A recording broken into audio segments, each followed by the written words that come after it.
one of the most pivotal people of my life was my mother. I say one of the other really important decisions you're going to make in your life is who's your partner in life. And for me, that was my husband. And I would say I would never be sitting in this chair if it wasn't for him. Having a partner in life that can support you through the ups and the downs, who has a sense of humor and always thinks you can accomplish anything, helps you sometimes accomplish anything. And the last big piece of advice was when I was at Pfizer, someone said, you need to get a board of directors. I'm like, you mean I need to get on a board of directors? He's like, no, you need to get a board of directors, a bunch of people who aren't just going to tell you what you want to hear, but what you need to hear. You should think about the same way you'd build a board, build a set of people from your personal life, your professional life, your current company, outside of your company, who when times get tough, you can call. They may not all get together, as a group, but when you call them, you got to be clear, I'm calling as a board member, not as my friend.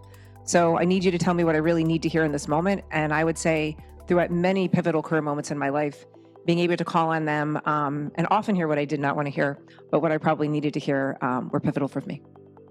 So, as an animal champion, animal health champion, what do you think are the pressing needs as well as opportunities in the market right now? Sure. For those who don't know much about the animal health market, it grows about 4 to 6% every year. That's pretty impressive.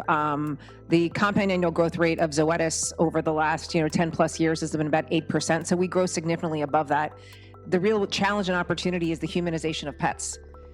Maybe 20 years ago, your pets were in your backyard. 10 years ago, they were in your house, and now they're on your bed. They have a clothes and they may have a stroller. And I say that because it's a member of your family. There's lots of articles I'm sure you saw in the journal about how in Korea, there's more strollers for dogs purchased than for babies. And that many people are delaying or not having kids and wanting to invest in pets. As a CEO, since balancing professional responsibilities and personal life must be really challenging, so I wonder if you can share some tips and tricks and some strategies that you find really effective. I'll tell you some of the strategies that have helped me. And, I think the other key thing to remember on this is it will evolve. I mean, I think it evolves for you as a student. It's different than probably when you were working, and when you get your next job, when you graduate, it's going to be different. I think the first thing is define what work balance means over a reasonable time period. If you're hoping for work-life balance in a day or a week, you will never achieve your goal. There are going to be weeks that are all about your personal life. There's going to be weeks that are all about your job. And if that's your definition, you're just going to fail. I think the second is your calendar really tells you what matters to you. And so either your calendar controls you or you control your calendar.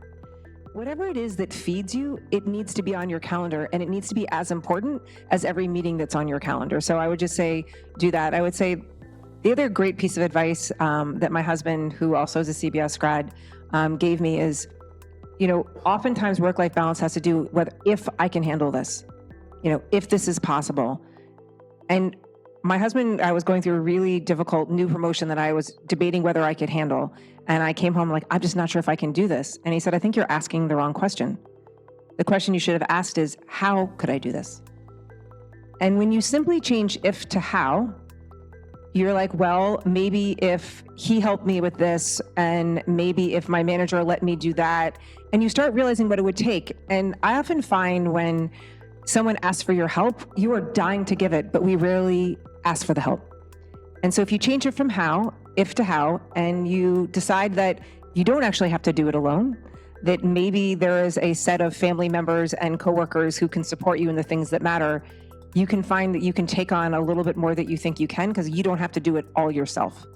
So much of my job, believe it or not, is actually about people as a CEO. I've got phenomenal teams who can go through problems, and it's helping those individuals overcome those. And those are often about really listening to them and understanding the struggles they're having and helping them work through those struggles. So I would just say as a leader, I think I try to be really strategic and visionary, but I think my greatest potential impact as a CEO is really in listening to my people, having their backs and helping them realize they can achieve more than they think they can. What was the biggest challenges throughout your career? And how did you overcome with it? I've been really fortunate that I've been part of phenomenal companies, Pfizer or BCG, you name it. We had great minds, But some of our biggest struggles was how you change behavior of individuals and of teams, is what I would say. And that's why I say so much of life is truly about listening and understanding perspective. Because if you want to change behavior, it's about whether that be individually on your team or of your customer, really listening and understanding the whys behind why someone does what they do is absolutely fundamental. And really plugging into that throughout my career has been what I think has made the big difference.